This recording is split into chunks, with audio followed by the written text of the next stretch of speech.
Well, hello. Welcome.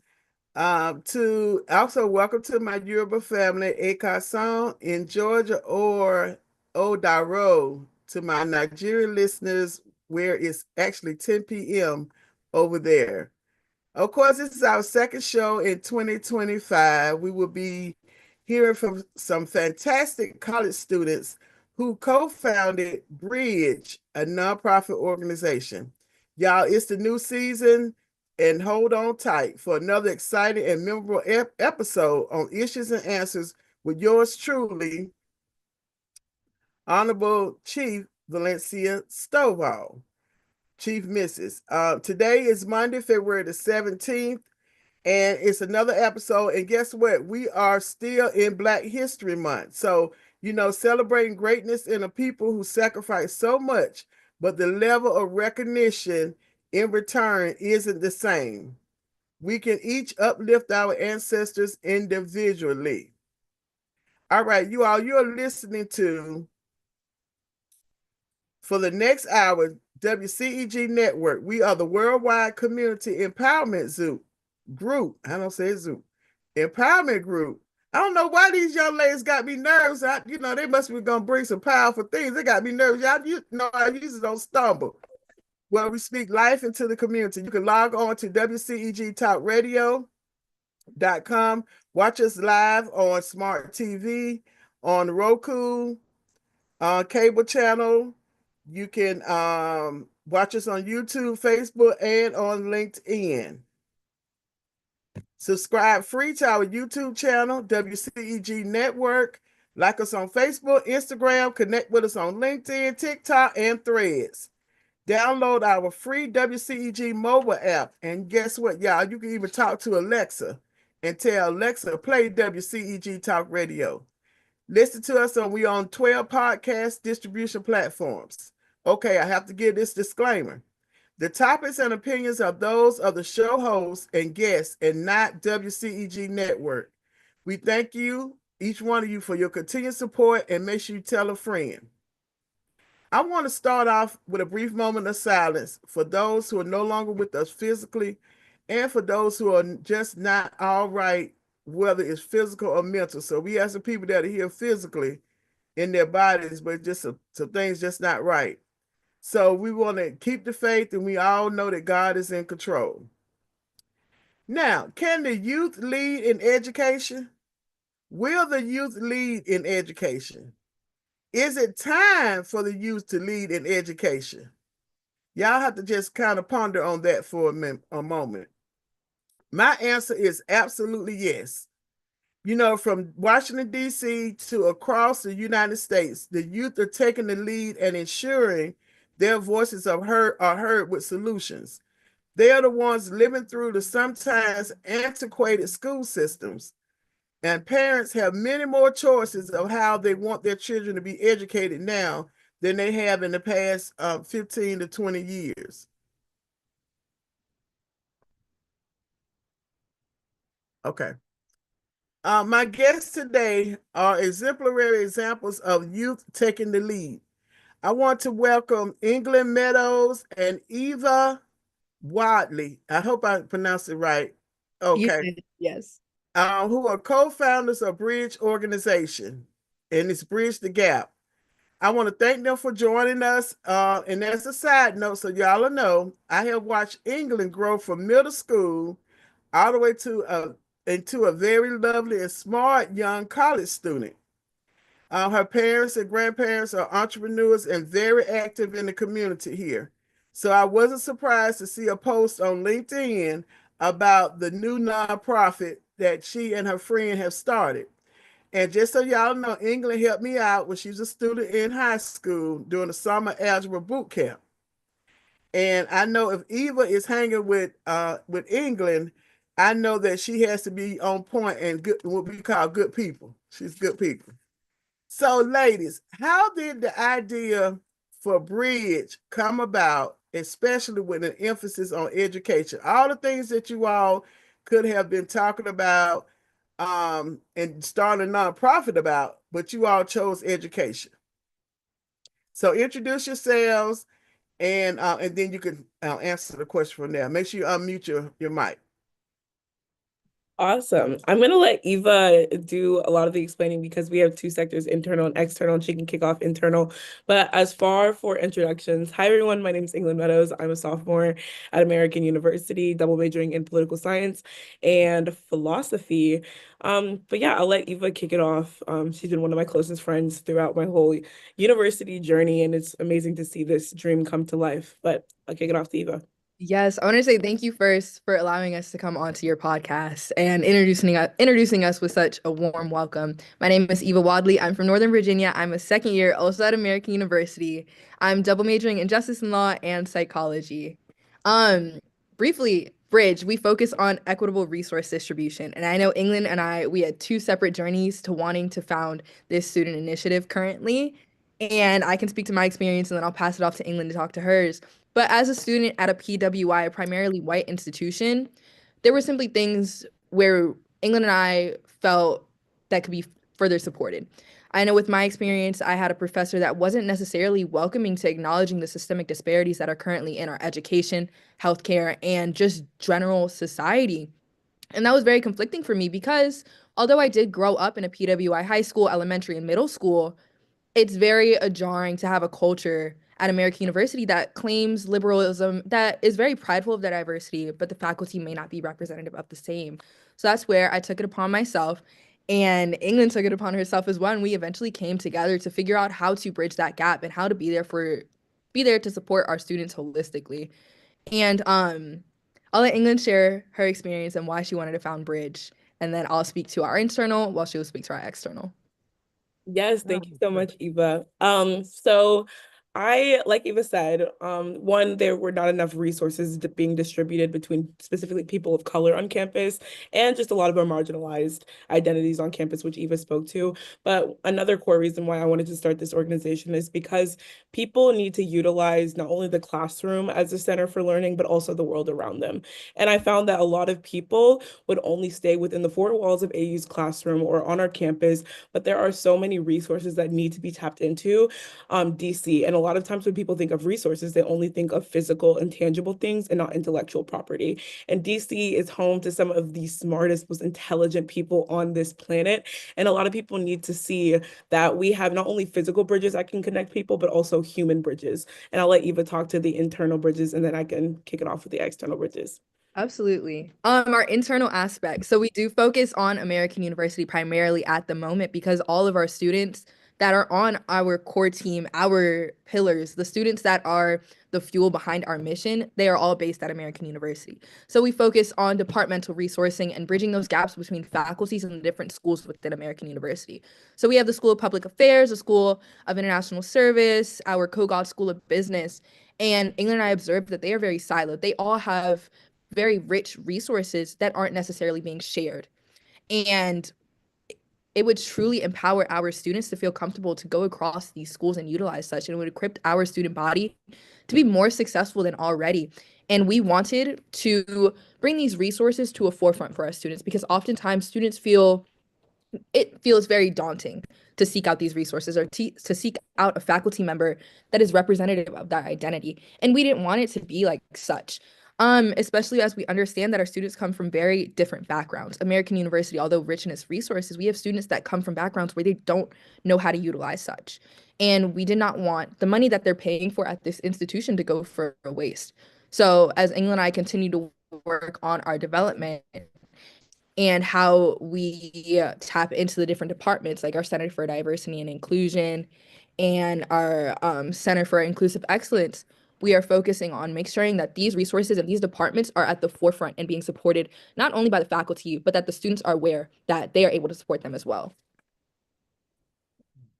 And then briefly for external, Eva explained everything perfectly. We wanted to mimic what we're doing on the inside, on the outside as well. So making sure that one, we're not only sharing resources, but making sure that people know where they are. And we do this through two ways. We make sure that it's not only holistic, but intersectional, because we realize a lot of people, or most people have amazing things to contribute, but they were just in the wrong place and around the wrong people, and their value is simply untapped. So a lot of the times we just want to make sure that, one, people are utilizing DC as their classroom, and the second thing, which is probably the most important thing, that they realize that their contributions are valuable wherever they are, wherever that may be. And learning is not only limited to the four walls of a classroom, but making sure that you have the opportunity to learn, whether it's in a garden, whether it's in a classroom, whether you are around people in a gym.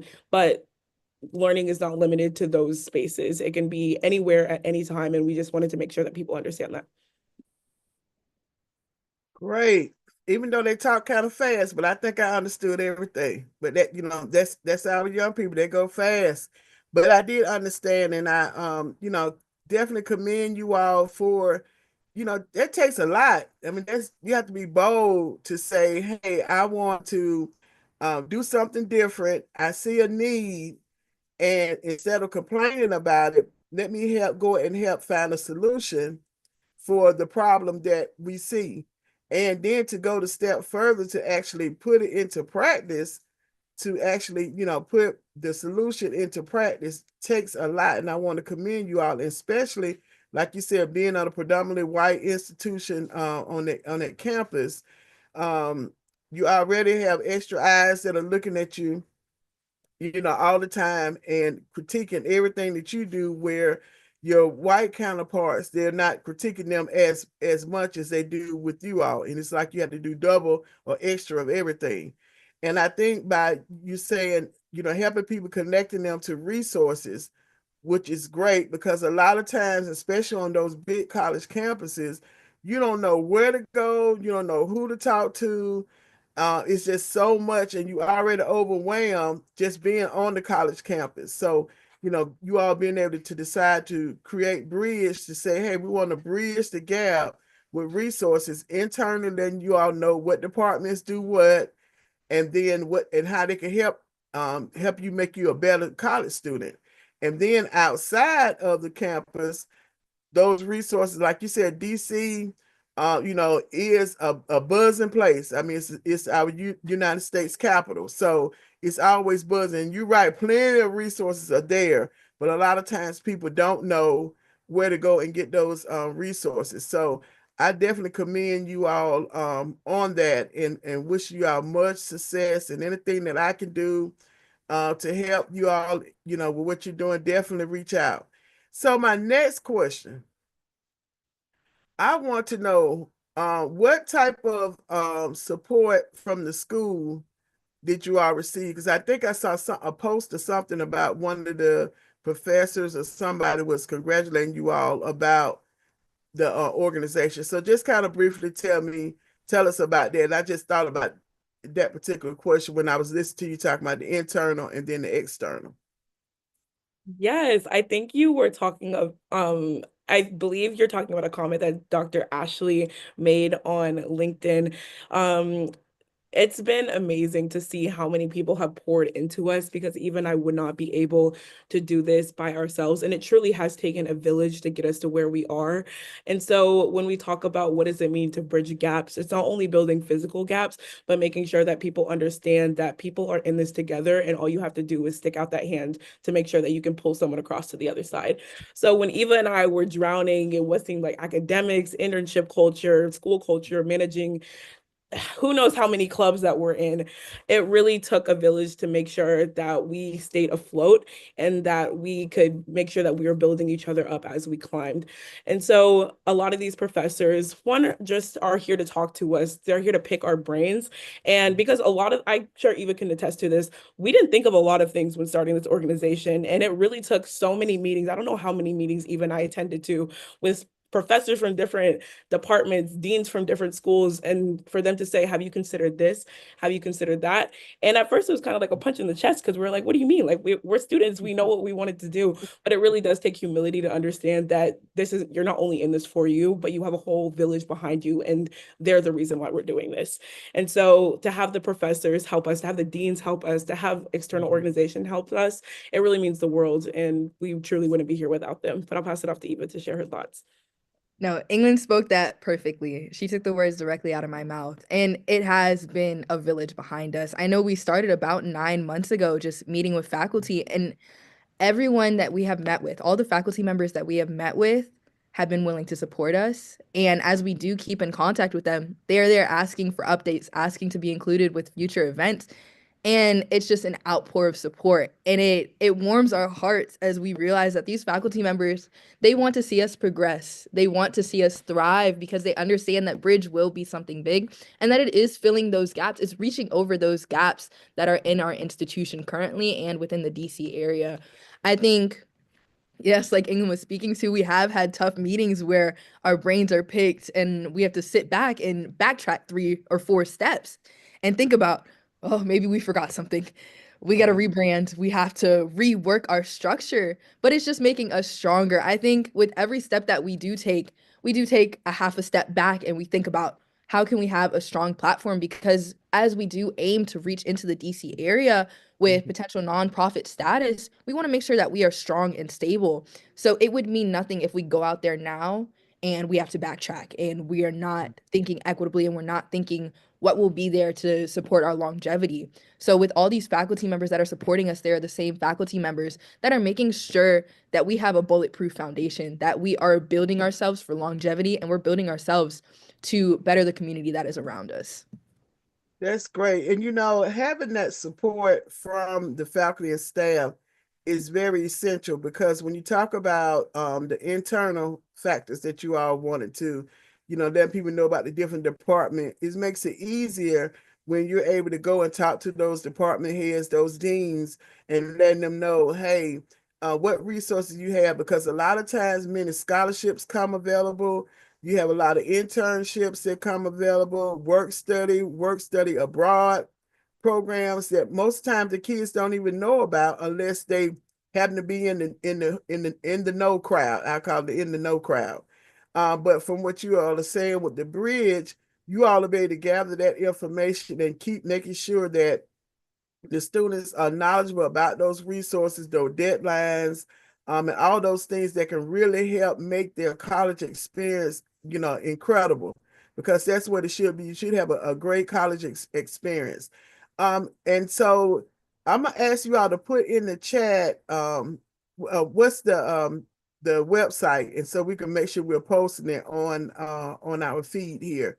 And if anyone is listening and you want to donate, I know the taxes is already, season is over for 2024, but why not get a good head start in 2025 by donating to Bridge with these 2 young ladies who are spearheading this organization? And any amount will be appreciated. And whatever other things that as you're listening to them talk about their program, whatever else that you believe that you can be able to help them to do, then reach out and support while we uplift these young ladies in this huge endeavor that they have taken upon themselves to do. Okay, so our next question. Now, I want to know, what was the reaction of your parents and your family members? Because like I said, this is huge. They're saying, listen, is this going to interrupt with your studies? We want you to keep those high GPAs so you can keep your scholarship. We want, make sure. Now, how are you going to be able to juggle all of these? And I heard somebody say y'all were already a member of some clubs and other organizations. So how do you do all that balancing? And what did your parents say when you all brought this idea of the bridge up to them? I'll go ahead and start. My parents are extremely proud. I think my parents, they're both hard workers and they've supported me through every endeavor. Even when it's not the most lucrative, if it's the most outrageous, they've been there supporting me full force. And I think it was less of a shock to them that this is something that I brought forward. Same with England. I'll let her have her space when it comes to introducing this. But it was less of a shock to them, but more of they expected it. They expected that I was going to make change wherever I was, because that's how they raised me. They raised me to never stay stagnant in an institution where I didn't feel as though I was thriving. They taught me that I have the voice, I have the ability, and I have them behind me supporting me in any endeavor that I choose to take part in. So it was less of a shock, but them being prideful to see what is coming of England and I. And they've been supportive full force, 110%. With the academic balance, it has Honestly, it has been a challenge. Burnout is real. I know Ingo speaks to that as well. Burnout is really real, and it's just a balance. It definitely is a balance that we are learning to manage actively. But in my mind, academics always come first. So if it's a 1 day or 2 day delay in bridge when it comes to responding to emails or us taking part in meetings, we both are on board because we understand that we have to graduate. We need our formal education, and in order to pursue what we want to pursue, and that England and I, we both are aspiring lawyers. We need to finish undergrad with the highest GPA possible. So before we take part in this nonprofit journey, we understand that we need to be graduates first. Okay. Well, that's wonderful. Okay, England, I want to hear about the Meadows and O'Connor family. Yes, Miss Wande. But like Eva said, honestly, it was never of like if you're gonna do this, but she was expecting when it was gonna happen because she just raised me to be like that. I think seeing her constantly, I mean, you saw she was in the news like doing this and that, like poking holes at school boards and things like that. So it was I never thought it wasn't possible for me, but my mom knows. I tell everyone she's always been my biggest inspiration just because she has this fearless attitude. And sometimes when I'm uncomfortable, my mom always tells me like you're supposed to be uncomfortable because if you weren't, change isn't going to happen. And so I think it's always just been, it was never like if this is going to happen, it's just going to be when, because like Eva kind of said earlier, you have to be the change that you want to see. And if someone isn't doing it, then it's your responsibility to do it, because if you don't, then it's kind of just going to fall back on the people that come after you. And even I don't want to just open doors for people, but like give people keys to go open their own doors, because we can't see every single door. We can't see every single possibility. But what we can do is give people the tools to know how to navigate different mazes and different matrices that people have historically excluded us from learning or getting to know the opportunity to navigate. So I know my mom was very proud of what I was doing, but I know she was also like, England, like again, like you want to do this, you want to do that. But I'm so happy I've had Eva in this journey because she's definitely kept me grounded. She always tells me like, you're gonna get yourself burnt out, England, you're gonna get yourself burnt out. And it's been very real. But also we can talk about that later, but we have a workshop coming up that kind of talks about incorporating rest into a lot of our practices. But like Eva said, it's hard managing school. We both are double majors. We're both in 4 or 5 different clubs. And now like co-founders of a nonprofit. It does get hard to manage, but at the same time, that's why we have to trust each other, because sometimes if Eva can't get it, I'll get it. If I can't get it, she'll get it. And you just have to have that trust with each other that things are going to get done, but also have the understanding and the empathy that we're both students, we're both human beings. And ultimately that comes first, because we can't keep building a nonprofit and we can't keep building our organization if we have empty cups. So we both have to fill each other's. That is great. Yeah, I can tell you've been hanging around your mom because she does believe in self-care and taking a break, because whenever you're doing social service work, and being, trying to solve problems for community, it can be overwhelming. And sometimes it can burn you out. And everything that you want to be able to achieve, it's again becoming more and more difficult. So I'm glad that you all are pacing yourself and knowing that this is a long race. You don't have to get to the finish line right away. But just pacing yourself and doing what you're able to do, but also keeping your focus on the first reason you were in school, like you said, and becoming aspiring lawyers. And I think this is also going to help you all in your journey, especially being able to add it to your resume, of course. And then the people that you're going to meet along the way, with your organization, is going to open up many more doors with you all as well. So it's a great networking, first step, a networking with your organization. So, across this nation, we are witnessing unbelievable statistics of students who are reading below third grade level, yet some are still allowed to graduate from high school. And when you start looking at those students matriculating into 2-year or 4-year colleges, there's still those issues. And I know you all talked about resources. And I know that a lot of the colleges now are having to have remedial courses, or they might have, I call them tutoring classes or something like that, to help the students who might not come in exactly ready. So will some of your efforts with Bridge be focused in a particular geographical area? I know you talked about in campus, on campus, and then you talked a little bit about the external with, within the Washington, D.C. area.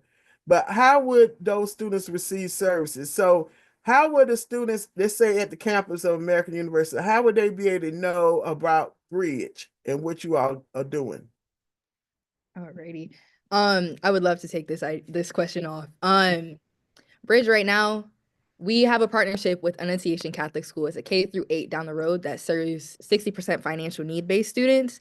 And like you were speaking to earlier about the connections that we make along the way, when we launched this nonprofit, we met Dr. Lewis, who is the principal of Annunciation Catholic School, at a networking event at an award ceremony.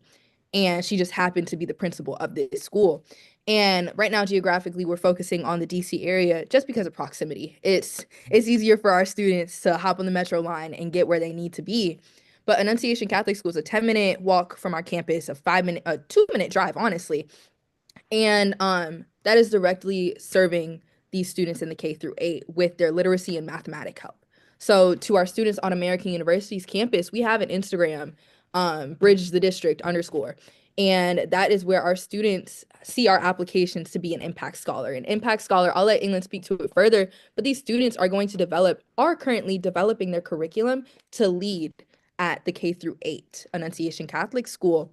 And I'll hand it off to England to speak more to our curriculum development and how that will go to support mathematics and literature needs in ACS, but as we do continue to expand to other public schools in the DC area. Absolutely, Eva. Before I get into ACS, I think that's what you were talking about a little bit, Honorable. Now, what is ACS? Annunciation Catholic School. It's It's our partner school down the road that Eva mentioned a little earlier. But that's what we really wanted to incorporate into our work, not necessarily equality, but equity, because like you said, there's people that need a little bit more help and a little bit more of a step up than other college students do. And if we just gave everyone the same resources, then the system would look exactly how it is now, and we wouldn't be making a difference. But it's really recognizing and identifying the gaps that we need to fill and giving people a little bit extra of what they might need so we can level the playing field a little bit.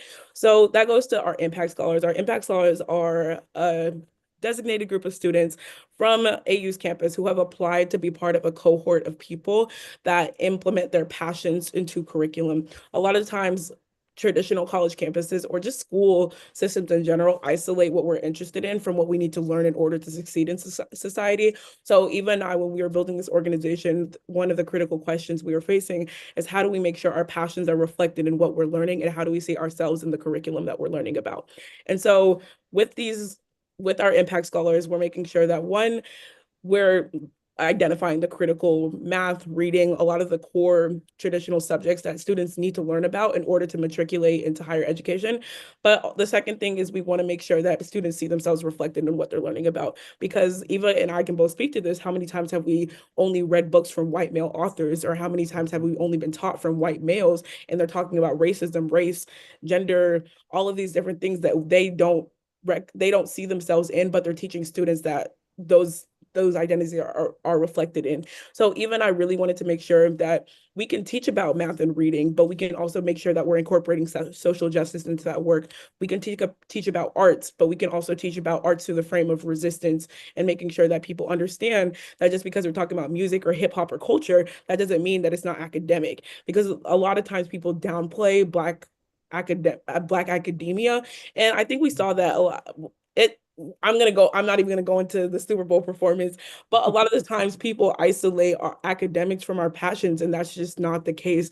Black people can be academic and also talk about their culture. Black people can talk about resistance and also have that be seen in an academic light. And it's just been unfortunate of a case that people have been told that what we're talking about or our culture isn't significant enough to be included in curriculum. And so even I really wanted to change what that looks like for students.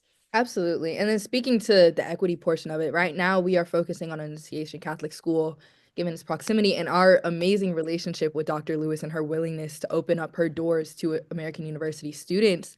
but we are looking to expand to public schools in DC. So that way we can be equitable with the way that we focus our resources, because AU being a very rich campus in Tenleytown, we can expand, we can share what we know. We can share the resources that our students are being actively equipped with at American University with other campuses in DC, other high school campuses in DC. And as we look to nonprofit status and we hope to expand to Howard, Georgetown, DW, we want their students to hopefully become impact scholars and lead at other high schools in the DC area. I also have a little bit, look, I'm so sorry, just a quick thing to add on top.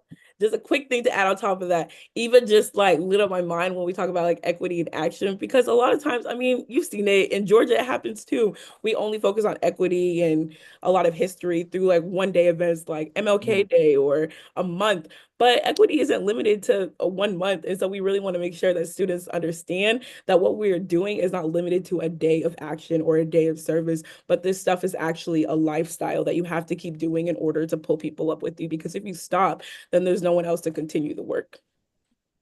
Right, most definitely. That it's year round, 365, and almost you're doing it almost 24 hours a day, in between the time that you got to sleep, of course.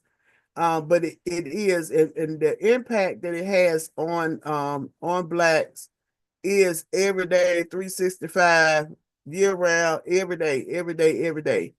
And unfortunately, here in America, we only highlight it for 1 month and do a lot of emphasis on it, or like you said, during celebration of Dr. King, just that one day. And then after that, it goes back to what we call business as usual. But it's not like that for Blacks. Every day we're facing different challenges that we have to get through. And so I think that's great. The work that you all are doing with Annunciation Catholic School, and also how you're incorporating the college students, and you're giving a name to the project, Impact Scholars. Now, will they be able to use this for like work study, to be able to get paid for work study? Yes. Okay. So Great. last month we got approved for federal work study on American University's campus. Great. And the students that are eligible for such, they are currently putting in their applications through our application portal at American University. So that way they can get compensation for their time and their curriculum development. But England and I are so happy for the development of this, because it is evening the playing field for our students that are on federal work study. It is taking our federal work study students to a different level. It is allowing them to pursue their interests and their passions while still being equitable to the fact that they need compensation, or they might need this financial gain to succeed in the American University culture. So to the students that have to work, not because they want to or they need extra pocket money, but because they need housing or because they need food, they're able to do it and still pursue their interests and their passions alongside us. And for those that aren't eligible for federal work study, we're giving volunteer hours. This is not something where you're going to walk away and not have something to show for it. Your curriculum, that is yours. That is something that you can be proud of and you can put on your resume and show, this is what I'm doing alongside these young students that need literacy and mathematic help. Yeah. This is great. One other thing that you all can look into maybe down the road is I think it's the National Corporation for Volunteer Services. It was almost like a Peace Corps. I mean, it's different kind of arms that they have to this organization, but it's a huge organization. I participated in it some years ago as a Promise Fellow, but it was upon the National Corporation, I think a volunteer or something. I can't think of the AmeriCorps is the other name for it. And that may be another opportunity for for the students to be able to participate in with you all's organization, with the AmeriCorps, because even those who may have finished college and they want to come back and help with what you all are doing, they can they'll get money, receive a stipend to pay a portion of their college tuition, and they also receive a stipend. They receive money to pay that off, and then they also can receive a stipend for the time that they're doing with your working with your organization. All right, so we move. There's some fantastic information. Yeah, when y'all was first talking about impact, I said I wonder if they could do work study. That would be great. Okay, so how can other students become involved with Bridge? I know you mentioned about you all have an Instagram account, and that's kind of where you have the students to go towards. Now, it's like, is the information about your organization, how is it going to be shared on campus? So how, besides you all telling the students, how is it going to go like in the different departments? Do y'all have it at the student center, or, or through the that department that handles student affairs? So how would the students find out about Bridge? Yeah, so specifically on AU's campus, they're very stringent with requirements on where you can post papers, where you can post flyers. So honestly, a lot of it has been through word of mouth. But what we found is when we hold up our end of our deal and saying what we are going to accomplish, a lot of times people also hold up their end. And so a lot of the times when we're talking to faculty saying, hey, can you share this information with your students? And students will come to us and say, oh, we heard about this and we heard about this. And a lot of the times when we're having events, a lot of the times that is faculty pushing that. So even all we have to do is have a meeting with the faculty and say, this is what we're doing. This is what we want to accomplish. We would be really grateful if you could share this information with your class. And then the students flow, the followers come in, and it's really just, it's a power to the testament of community and how we share information, because since we don't have an official website and we don't have a formal database for a lot of our content or our events, it really has been communal word of mouth, or just even talking, or us constantly posting on Instagram, or us just talking to people that are interested in Bridge. And after we do that, it's like a wildfire and people start hearing about it through that. Okay. So like with the students getting involved, so you have an application process where they will go and complete the application. Do you all also do like a background check, or is that something that when they came to college they had to do a background check? Currently, no, we do not have a background check for our initial Impact Scholar application. But once they do get accepted and we review their resume and all of their credentials, there is a background check and fingerprinting through Annunciation Catholic School. So our partner schools are responsible for that aspect. So anyone that is interacting with our younger student population at Annunciation and potentially our public DC high school partners, they will be going through a thorough background check. So that way we can ensure that those that we do bring forth as impact scholars are as safe as possible and fully prepared to interact with these young student populations.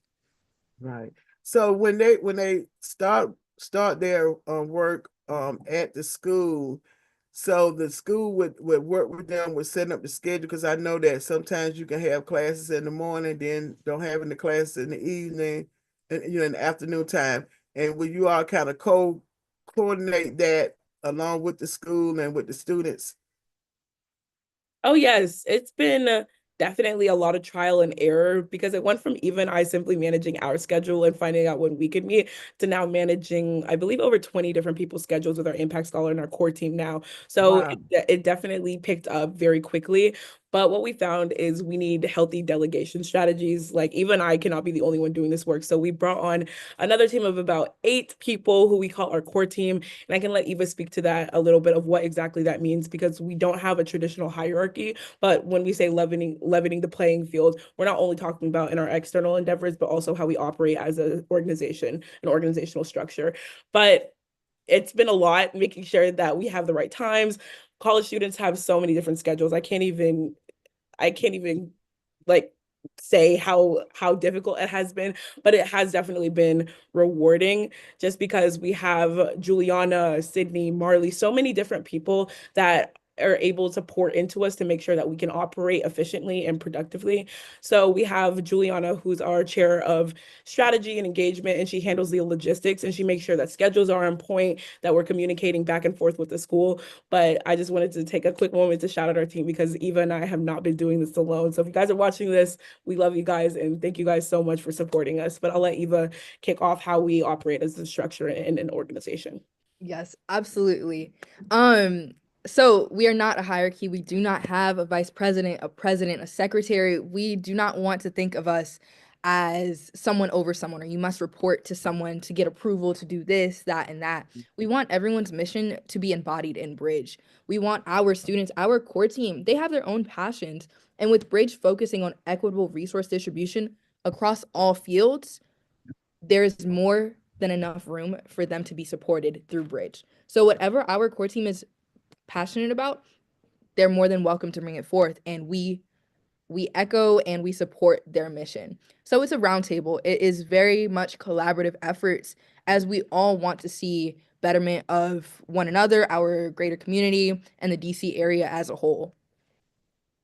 Great, great. And that is good. Yeah, delegation of responsibility is very, very important in that, and having to have people that are trustworthy, because sometimes you can give delegation of work out, but if they're not as serious as you are, who gave the instructions out, and they say, oh, I get to it, and they don't understand that when they don't do their part, it affects everybody else, with making sure that it's done. Because at the end of the day, the enunciation, is that correct? Enunciation?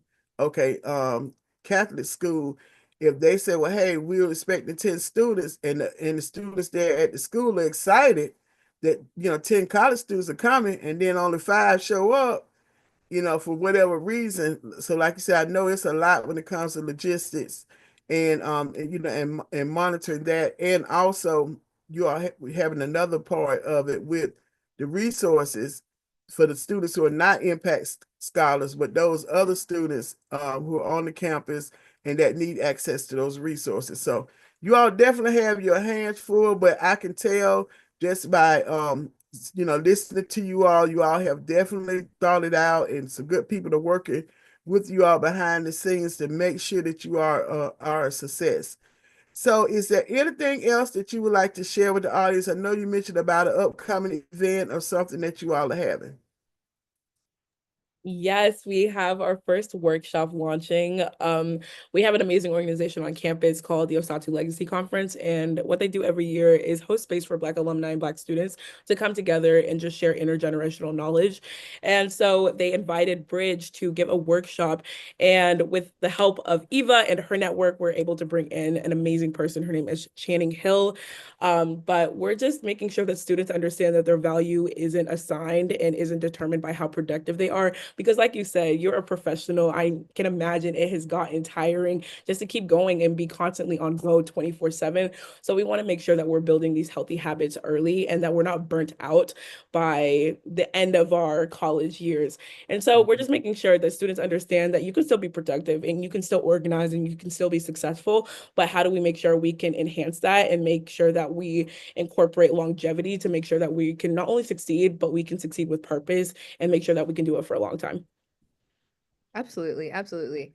And with our reclaiming space theme for the workshop, we want to focus on centering our Blackness in academic, in professional, and personal spaces where we understand that we demand that space in an academic setting, in a classroom with PWI counterparts that may not have the same level of respect or the same listening and opening ears as one another. It is okay to be authentically yourself, especially in professional settings, as we see the climate that we're in currently with our politics and our current executive house. It's very devastating. So in order to I guess just re-emphasize what England was saying when it comes to rest as a form of resistance, we want to make sure we want to check in with our students because this is a very hard time. Right, definitely. Well, ladies, you all have done an outstanding job. And we really thank you on behalf of Issues and Answers. And give us the information again about how the audience can follow you all and keeping up with you all on social media. And also, if they want to be able to financially support what you all are doing. Yes, so you guys can follow us at Bridge the District _, and then I believe Eva left our email in the chat, but it is bridgethedistrict@gmail.com. But we'd love to not only have financial support, but also just say what gaps that you want us to identify, because Eva and I are only 2 people. Our organization is only about 20 people, but there are so many more perspectives that need to be accounted for in order us to properly address the needs that we want to. That is definitely correct. And I look forward to even seeing Bridge on other college campuses, across the United States and even internationally, because what you all are doing is much needed for on these campuses, and how you all are connecting the college students to the K through 12 school districts in different schools, and not just private, not just public, but all the students across across the that spectrum need that support. And the more that we can encourage and give support to our college students who are deciding to hang in there for 4 years, 2 years, 3 years, or however many years it is, and giving them that great experience, I think you all are definitely going to be among those that people can say, hey, I know about Bridge. I heard about Bridge on Issues and Answers some years ago. Oh my goodness. Eva in England, I saw them on all kind of media talking about it, and they have all these thousands of people that are part of it. So you all are doing an outstanding job. I wish you much success. Like I said earlier, if it's anything that I can do to help support what you're doing, definitely would be willing to do that. So we thank you all so very much. This is we've had England Meadows and Eva Wadley, the co-founders of Bridge the Gap, a nonprofit organization that these ladies started focusing on resources, educational resources, and they're up in the DC area, the busy place now. Everything is buzzing up there in DC. So you all are welcome to stay on as we continue on. Y'all know I'm going to get into my say what, and I got a few announcements about the Georgia Single Parent event that's coming up. But thank you all so very much again for tuning in, and also thank you all for sharing information about Bridge.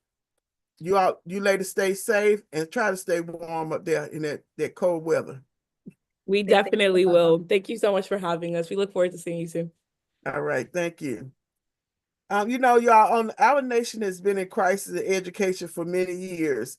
There was an interview on Good Morning America recently with a spokesperson with the Center for Education Reform, who said the system is broken. States who have given their leaders flexibility still show a fewer than 40% improvement. Our schools are open whether they perform well or not, and that is so true. There's a lack of content and structure. We need more phonics and parents to read with their children more at home. The monopolies of schools need to be broken up. Yeah, y'all, there's a monopoly to give parents more choices. Wealthier families have always had choices, they've always had choices, just not in our disadvantaged communities that we have been able to have the same level of choices.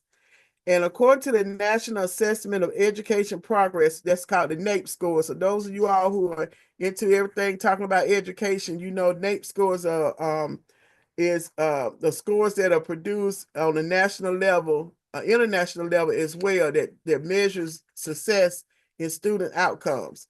So in 2019, fourth grade were at 66% at or above reading level, while eighth grade was 73%. In 2022, 63% of the fourth graders were at or above, while 70% for the eighth grade. And then in 2024, 60% of the fourth graders were at or above reading level, and only 67% of the eighth graders. So as you can see or hear, those percentages have decreased. So we have a less and less amount of students that are at or above reading levels, but we have way more resources and things that are available to students to help with learning than we had even back in 2019. And of course, during that transition of COVID. And so there are fewer students, and this is a very disturbing trend. And you just heard from these two young college students, two young ladies, on how they're fulfilling their purpose through education. So big kudos out to Eva in England and the Bridge organization. And whatever you all are able to do to support them, definitely reach out to those young ladies. If changes are going to be made, it will start with our youth who are leading in education. So now we're getting into what time is it? Because we don't have but a short amount of time left. It's say what? Yeah, to say what time. This is a part of the show segment when we talk about things that are usually unbelievable or make you want to shout, say what to the what?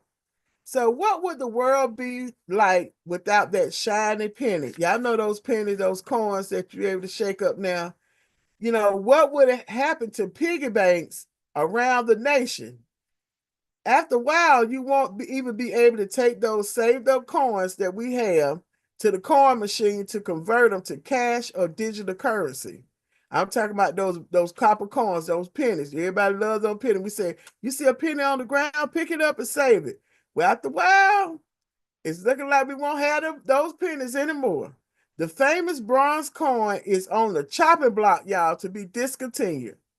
According to Human Times newsletter, the U.S. Mint, a bureau of the Department of the Treasury, said in its annual report that it lost $85.3 million on nearly 3.2 billion pennies it produced in fiscal year 2024. That was the 19th consecutive fiscal year that the unit cost for pennies has been above face value. So the pennies are costing more to produce than the value of the pennies. The president announced Sunday night as he departed the Super Bowl in New Orleans that he had instructed the Secretary of the U.S. Treasury to stop producing new pennies, a practice he called wasteful. That's a whole nother story. We're not getting into that, y'all. We're talking about the pennies now. The value of keeping the nation's smallest value coin has been a decades-long debate. So it didn't just start with this particular president.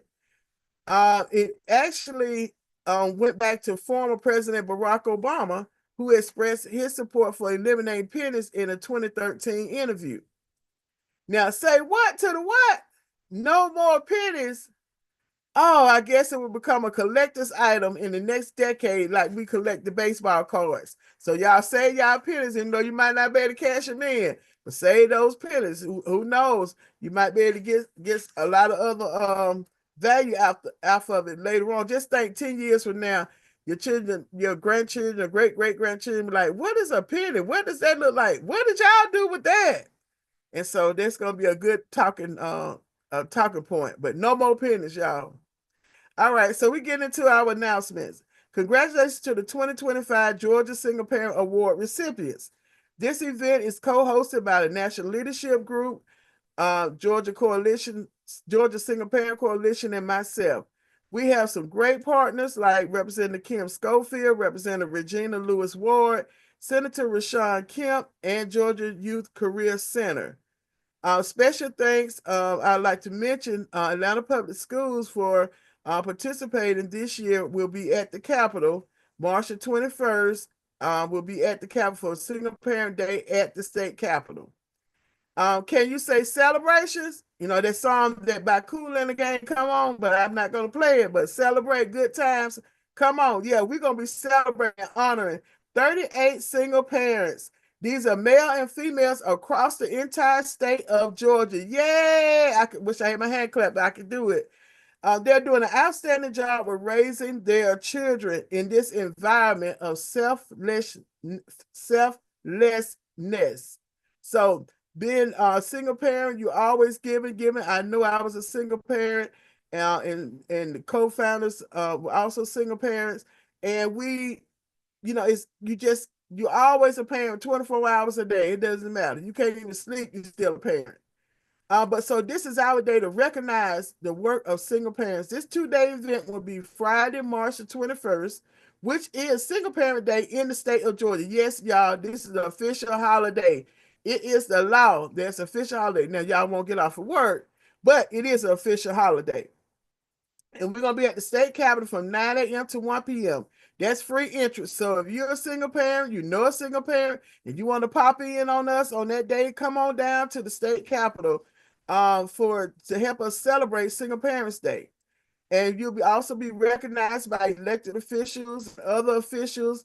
We're gonna take some pictures, and hopefully to take pictures with the governor if he's there. You're gonna learn about the legislative process, and we just come fellowship together. Now the next day is Saturday, March the 22nd. That's our annual Legacy Builders Recognition and Awards event banquet. Yes, it's going to be at 1 p.m. at the Atlanta Airport Marriott. Now that you have to purchase a ticket for. The tickets are $47. And if you would like to acknowledge a single parent, past or present, you can purchase a ticket. You can even put an ad in our souvenir booklet. And the website is https://nationallg.org. And I'm going to put it in the comment section. nationallg.org. That's where you can go to get all the information you want to know about what's going to happen at the Capitol, where can you park, what you need to wear your comfortable shoes. You need your photo ID, government ID to come in. And also, we would like to acknowledge that that you can get an ad for $50 for half a page or $100 for a full page. These are full color ads. Now, the due date is this Friday. So if you want to get an ad and you have a business, you want to advertise, definitely reach out to us, the https://nationallg.org. And we thankful to our early sponsors, Bethlehem Baptist Church Seniors, Mabra Law, America Real Solutions, Stanley and Clementine Rivers Foundation, Melodies of the Mind, Interdenominational Church Ushers of Georgia, Real Parents, Walter Fletcher, and we have some more that we know are going to be jumping on soon. So you can add your name to that list as well. Join our email list to keep up or follow us on Facebook at the National Leadership Group, Inc. Or you all can always follow me and see what we're doing. Each year, y'all, it gets better and better. This year, we have more than what we've had in the past with who we're recognizing. And we have some special awards that we also have that we give out. And everybody's nominated. Everyone who's nominated actually receives a certificate. So we believe that if someone took the time to nominate a single parent, based on them doing an outstanding job, guess what? We need to recognize them. And you all, it is such a touching and emotional time when we're at this, even at the state capitol, and also when we're at the banquet, just to see the reaction on the parents' face as some of this their first time ever receiving an award in their life, and especially receiving a parent award. It's taking a lot to raise the children these days. And we want to celebrate our single parents, male or female. Actually, y'all, this year we had more male single parents nominated as well than we had in the past. So, you know, we this year we added a historian award for single parents who have made historical impacts, not just in Georgia, but for humanity. So we have a new award we're doing this year. We're going to be recognizing a person who's made historical gains as a single parent. That's big, y'all. That's big. So the next announcement is the Clayton Collaborative, our leaders meeting. We will be having our monthly meeting on February the 26th at 1 p.m. at the Northwest Library, 6131 Riverdale Road. So if you're a leader in nonprofit, you're an elected leader, appointed leader, community leader, I said faith-based leader, or you just believe you're a leader and you might not even fall in those categories. Definitely come out. We're going to be focusing on nutrition, physical activity, and food security for SNAP eligible recipients. And we're focusing in Clayton County at this particular time. So come out. We're working on a lot of good projects that we're working on to get this information out and to make sure that we have a better community. We're going to have a special presentation this month at this meeting from the city of Riverdale, their leisure and culture activities person is going to be presenting on what they are offering. The city of Forest Park Leisure Leisure Department, Recreation and Leisure, and also Clayton County Department of Parks and Recreation. So we're gonna have presenters. They're gonna be presenting their work. I want to give a shout out to D Hill and the Men and Women in Radio Foundation. They're gonna be providing light refreshments, y'all. Now, do not come to get food. They're providing light refreshments. So, of course, time has caught us. And if you're interested in knowing some more about the Clayton Collaborative, you can email me at gycc@handheartsoulproject.org. And I'll put that in the comment section as well. So that's gycc@handheartsoulproject.org. And that is the organization we're working with, Hand, Heart, and Soul Project. All right, time has caught us. All good things must come to an end. I'm sorry, y'all. I know y'all were enjoying this, listen to the young ladies about the bridge and to say what about those pennies. But guess what? We'll be back on Monday, March the 3rd. And I might have a special surprise for y'all. I don't know yet. But I know we're going to be talking about Georgia Single Parent for that edition. The goal of Issues and Answers with yours truly, Honorable Stovall, is to educate you on those things that you might not think about unless you are in a situation to be concerned. We want to thank you for joining us on Issues and Answers at WCEG Talk Radio, and we'll see you all again on March the 3rd. Y'all have a safe rest of your day, and y'all stay warm out there, especially in Georgia, and